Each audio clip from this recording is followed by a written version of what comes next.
Hi friends, అందరికీ నమస్కారం. మార్కెట్లో మనం తరచుగా వింటూ ఉంటాం. మొదటి 1 మినిట్, మొదటి 5 మినిట్స్, మొదటి 15 మినిట్స్ క్యాండిల్ యొక్క బ్రేక్అవుట్ మీద up side, down side breakout అయినప్పుడు ట్రేడింగ్ చేయడానికి చాలామంది ప్రయత్నం చేస్తూ ఉంటారు. మరి అక్కడ ట్రేడింగ్ చేస్తున్నప్పుడు ఏర్పడే సమస్యలు ఏంటి? ఎప్పుడు ఫెయిల్యూర్ శాతం అనేది ఎక్కువ ఉంటుంది, ఎప్పుడు సక్సెస్ రేషియో అనేది ఎక్కువగా ఉండడానికి అవకాశాలు ఉంటాయనే విషయాలను ఈ వీడియోలో వివరించడానికి ప్రయత్నం చేద్దాం. మొదటి 15 మినిట్స్ క్యాండిల్ ఏదైతే ఉంటుందో మన ఇండియన్ మార్కెట్ ప్రకారం మాత్రం ఆ బ్రేక్అవుట్ మీద ట్రేడింగ్ చేసినట్లయితే డబ్బులు అంటే రావు. దానికి అలా రీజన్ చెప్పడానికి ప్రయత్నం చేస్తున్నాను. మీరు వెళ్ళి బ్యాక్ చెక్ చేసుకుంటే నిఫ్టీలో కానీ బ్యాంక్ నిఫ్టీలో కనుక మనం చూసినట్లయితే బ్యాంక్ నిఫ్టీలో 100 పాయింట్స్ ఎబో, నిఫ్టీలో 50 పాయింట్స్ ఎబో ఉన్నప్పుడు అదే హెవీ స్టాప్ లాస్ ఇంట్రాడేకి సంబంధించి అంతకంటే హెవీ స్టాప్ లాస్ పెట్టి ట్రేడింగ్ చేసినట్లయితే మనకు రాదు. సో 50 మినిట్స్ టైం ఫ్రేమ్ ఏముంటుందండి, మినిమం 100 పాయింట్స్ ఎబో బ్యాంక్ నిఫ్టీలో వచ్చేసి 50 పాయింట్స్ ఎబో ఉంటుంది కనుక 50 మినిట్స్ టైం ఫ్రేమ్ అనే ఇండియన్ మార్కెట్కి అంటే అనుకూలమైనది కాదు. ఇక మిగతా టైం ఫ్రేమ్స్ కనుక మనం చూసినట్లయితే మొదటి 1 మినిట్, మొదటి 5 మినిట్స్ బ్రేక్అవుట్ చేస్తున్నప్పుడు చాలా సందర్భాల్లో చేసే మిస్టేక్స్ని ఒక్కొక్క విషయాన్ని ఇక్కడ వివరించడానికి ప్రయత్నం చేస్తున్నాను. ఫస్ట్ రూల్, ఎప్పుడు ట్రేడింగ్ చేయకూడదన్న విషయాన్ని కనుక మనం చూసినట్లయితే మొదటి 1 మినిట్కి సంబంధించి, మొదటి 5 మినిట్కి సంబంధించి ఒక డీసెంట్ క్యాండిల్ క్లోజ్ అయిన ఇమ్మీడియట్గా మనం బై సైడ్ ఎంట్రీ తీసుకోవచ్చని, అప్ సైడ్ క్లోజ్ అయితే, కింది సైడ్ క్లోజ్ అయితే సెల్ సైడ్ ఎంట్రీ తీసుకోవచ్చని చాలా వీడియోలలో చాలామంది సోషల్ మీడియా ద్వారా మీరు చూసుంటారు. But 100% wrong.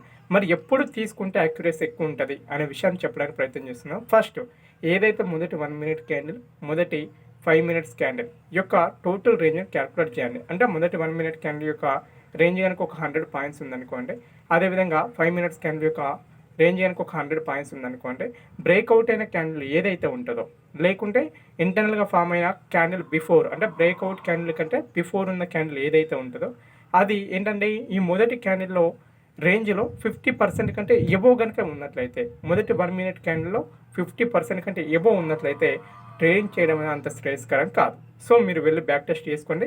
అలా వెళ్ళినప్పుడు 80% అంటే 80% టైమ్స్ ఫెయిల్యూర్గా ఉండడానికి అవకాశం అంటే ఎక్కువ ఉన్నాయి. 80% టైమ్స్ ఫెయిల్యూర్ అవుతుంది. ఒకవేళ అదే మనం ట్రేడింగ్ చేయాలనుకున్నప్పుడు మొదటి 1 మినిట్ క్యాండిల్, మొదటి 5 మినిట్స్ క్యాండిల్ బ్రేక్అవుట్ అయినప్పుడు, అంటే ఇంటర్నల్గా 1 లేదా 2 క్యాండిల్ ఫామ్ అయ్యి బ్రేక్అవుట్ అయినప్పుడు ఆ టోటల్ క్యాండిల్ రేంజ్లో కనుక అంటే 30 to 40% కంటే బిలో కనుక ఉన్నట్లయితే, అంటే 30% బిలో కనుక ఉన్నట్లయితే ఆ బ్రేక్అవుట్ అనేది సక్సెస్ఫుల్గా ఉండడానికి అవకాశాలు అంటే ఎక్కువ ఉంటాయి. ఇక్కడ సక్సెస్ రేషియో వచ్చేసి 60 to 70% ఉండడానికి అవకాశాలు అంటే ఎక్కువ ఉన్నాయి. సో అంటే డీసెంట్ క్యాండిల్ బ్రేక్అవుట్ అయినప్పుడు ఎప్పుడు ట్రేడ్ చేయాలి, ఎప్పుడు ట్రేడ్ చేయకూడదని క్లారిటీ అనేది ఖచ్చితంగా అర్థం చేసుకుంటున్నాను. ఒకవేళ ఇప్పుడు నేను చెప్పిన రూల్ ప్రకారమే ఒకవేళ ఇంకా మార్కెట్ ఏంటది మొదటి 5 మినిట్స్ క్యాండిల్ కానీ మొదటి 1 మినిట్ క్యాండిల్లో 50% రేంజ్ కంటే ఎక్కువ హైలో కనుక క్లోజ్ అయినట్లయితే, లేకుంటే లోలో క్లోజ్ అయినట్లయితే, ఆ రేంజ్ కంటే ఎక్కువ క్యాండిల్ డీసెంట్ క్యాండిల్ కనుక ఫామ్ అయినప్పుడు ఎప్పుడు ట్రేడ్ చేయాలి అంటే నెక్స్ట్ ఫామ్ అయ్యి అంటే అప్ సైడ్ కనుక మనం చూసినట్లయితే ఆ గ్రీన్ క్యాండిల్ బ్రేక్అవుట్ అయిన గ్రీన్ క్యాండిల్లో 50% వరకు ఒక రెడ్ క్యాండిల్ ఫామ్ అయ్యి ఎప్పుడైతే వన్స్ అగైన్ బ్రేక్అవుట్ అయిన క్యాండిల్ లోలో ఏంటది గ్రీన్ క్యాండిల్ కనుక ఫామ్ అయినట్లయితే, ఆ క్యాండిల్ మధ్యలో గ్రీన్ క్యాండిల్ ఫామ్ అయినట్లయితే మనకి ఏమవుతుందండి, యాక్యురసీ అనేది అంటే ఒక రీటెస్ట్ లేదా ఒక రీట్రేస్మెంట్ లాగా మనం బై సైడ్ ఎంట్రీ తీసుకున్నట్లయితే సక్సెస్ రేషియో అనేది ఎక్కువ ఉండడానికి అవకాశం ఉంటుంది. అదే సెల్ సైడ్ కనుక మనం చూసినట్లయితే బ్రేక్అవుట్ అయిన రెడ్ క్యాండిల్ ఏదైతే ఉంటుందో రిటర్న్లో ఒక గ్రీన్ క్యాండిల్ ఫామ్ అయ్యి మళ్ళీ ఒక రెడ్ క్యాండిల్ ఫామ్ కావాలి. రూల్ ఏంటిది ఇక్కడ, ఏదైతే బ్రేక్అవుట్ క్యాండిల్ హై ఏదైతే ఉంటుందో, రెడ్ క్యాండిల్ హై ఏదైతే ఉంటుందో ఎట్టి పరిస్థితుల్లో దాన్ని మీరు సైడ్ మార్కెట్ అనేది క్లోజ్ చేయకూడదు. అంటే మీ డీసెంట్ క్యాండిల్ అనేది క్లోజ్ చేయకుండా ఉన్నప్పుడు మనకు యాక్యురసీ అనేది ఎక్కువ ఉండడానికి అవకాశం అంటే ఎక్కువ ఉంటాయి. సో ఒక డీసెంట్ క్యాండిల్ బ్రేక్అవుట్ అయినప్పుడు ఎప్పుడు ట్రేడ్ చేయాలి, ట్రేడ్ చేయకూడదు పాయింట్ అర్థమైంది కదా. పాయింట్ 2 ఏంటంటే బ్రేక్అవుట్ అయిన క్యాండిల్ కనుక ఏంటిది హయ్యర్ లెవెల్లో బ్రేక్అవుట్ అయినప్పుడు క్యాండిల్ రేంజ్ ఏదైతే ఉంటుందో, అంటే బ్రేక్అవుట్ అయిన క్యాండిల్ రేంజ్ ఏదైతే ఉంటుందో అందులో 25 to 30% కనుక హయ్యర్ లెవెల్లో రిజెక్షన్ వీక్ ఉందా, లేకుంటే కింది సైడ్ బ్రేక్అవుట్ అయినప్పుడు లోయర్ లెవెల్లో రిజెక్షన్ వీక్ ఉందా, మనం ఏం చేయకూడదండి, ట్రేడ్ అనేది చేయకూడదు. హయ్యర్ లెవెల్లో కనుక విక్ కనుక కలిగి ఉన్నట్లయితే, రిజెక్షన్ విక్ కనుక కలిగి ఉన్నట్లయితే దాని యొక్క ఇంటెన్షన్ ఏంటది, బయ్యర్స్ అనేవారు మార్కెట్ని పుష్ చేయడానికి ప్రయత్నం చేశారు, బట్ సెల్లర్స్ అనేవారు ఏం చేశారు, కిందికి తీసుకురావడానికి ప్రయత్నం చేస్తున్నారు. సో ఇలాంటి టైంలో బ్రేక్అవుట్ ట్రేడింగ్ అనేది 30 to 40% ఏంటది ఫెయిల్యూర్ కావడానికి అవకాశం ఉంటుంది. అదే కింది సైడ్ కనుక మనం చూసినట్లయితే అంటే లోయర్ లెవెల్లో అంటే కింది సైడ్ క్యాండిల్లో కింది సైడ్ బ్రేక్అవుట్ అయినప్పుడు లోయర్ లెవెల్లో రెడ్ క్యాండిల్ ఫామ్ అయినప్పుడు ఆ క్యాండిల్కి రిజెక్షన్ వీక్ ఉన్నప్పుడు దాని యొక్క ఇంటెన్షన్ ఏంటది, సెల్లర్స్ అనే వారు మార్కెట్ని కిందికి తీసుకెళ్లడానికి ప్రయత్నం చేశారు. సో బయ్యర్స్ అనే వారు మీదికి తీసుకురావడానికి ప్రయత్నం చేస్తున్నారు. సో అందువల్ల అక్కడ ఇద్దరి మధ్య యుద్ధం జరుగుతుంది. ఇద్దరు కూడా సముద్రంలో ఉండడానికి ప్రయత్నం చేస్తున్నారు కనుక అక్కడ మార్కెట్ ఏం చేస్తుంది, కొద్ది సేఫ్ పార్ట్ ఏంటిది, కన్సాలేషన్ కావడానికి అక్కడనే స్టక్ కావడానికి ప్రయత్నం చేస్తుంది. అదే క్యాండిల్ రేంజ్లో ఇన్సైడ్ క్యాండిల్ ఫామ్ చేయడానికి ప్రయత్నం చేస్తుంది. ఇలాంటి టైంలో ప్రీమియం డికే ద్వారా మనం ఏం చేస్తాం, మనం అక్కడ ఉన్నా కూడా ప్రీమియం డికే ద్వారా నష్టపోవడానికి అవకాశం ఉంటుంది. క్లారిటీ అర్థమైంది కదా. బ్రేక్అవుట్ అయిన క్యాండిల్కి హయ్యర్లో అండ్ బై సైడ్ కనుక మనం చూస్తున్నట్లయితే హయ్యర్ విక్ అనేది 30% ఉన్నట్లయితే, కింది సైడు బ్రేక్అవుట్ అయిన క్యాండిల్కి లోయర్ విక్ అనేది 30%, 25 to 30% ఉన్నట్లయితే మనం ట్రేడింగ్ చేయకుండా అవాయిడ్ చేయాలి. 2 పాయింట్లు అర్థమైంది కదా. థర్డ్ పాయింట్ ఏంటంటే, మనం ఇప్పుడు ఒక పొలం గట్టు ఉంది, పొలం కాడికి వెళ్ళినాం, పొలం చుట్టూ నారేసినాం, నీళ్ళు పెట్టినాం. అంటే ఆ గట్టి కాడికి నాకు ఏం చేస్తుంది, నీళ్ళు అన్నీ కూడా మనం పెట్టిన కొద్దీ ఆ గట్టు ఎంత హైట్ ఉందో అంతవరకు నీళ్ళు ఉండి తర్వాత పారుకుంటూ వెళ్ళడానికి అవకాశం ఉంటుంది.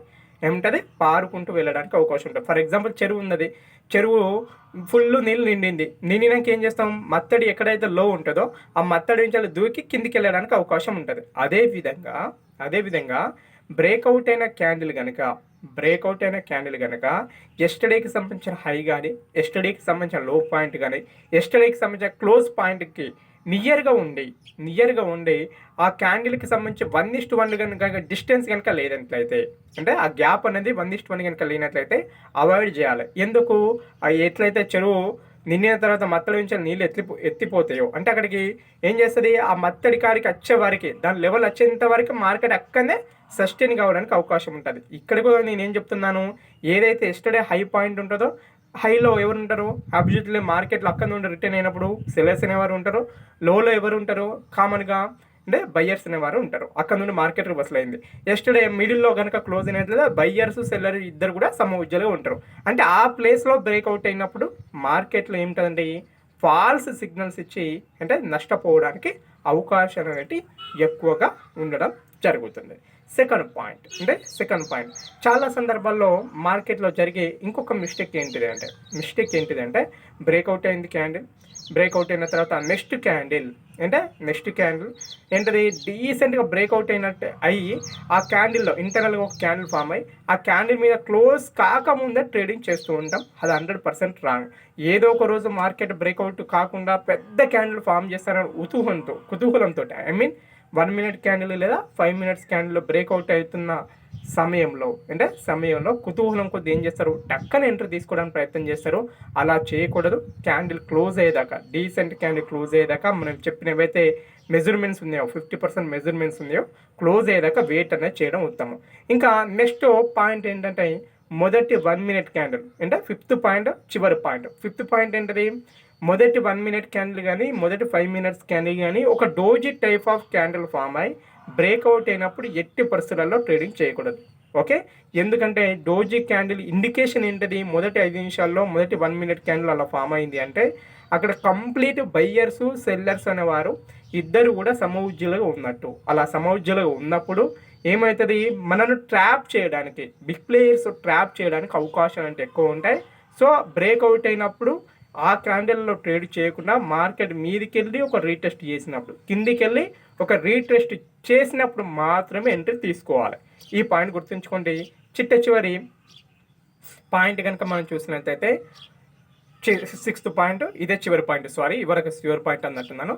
చివరి పాయింట్ ఏంటిదండి, 6వ పాయింట్, బ్రేక్అవుట్ అవుతున్న క్యాండిల్ అన్నది క్యాండిల్ రేంజ్లో 50% రేంజ్ ఉండి ఒకటే క్యాండిల్లో మీది సైడ్ క్లోజ్ చేసిన కింది సైడ్ క్లోజ్ చేసిన ఆ బ్రేక్అవుట్స్ అనేవి ఫెయిల్యూర్ కావడానికి అవకాశాలు అంటే ఎక్కువ ఉంటాయి. వీటన్నిటిని గుర్తుపెట్టుకొని మీరు బ్యాక్ టెస్ట్ చేయండి. బ్యాక్ టెస్ట్ చేస్తే మీకు 60 to 70% యాక్యురసీ ఉంటుంది.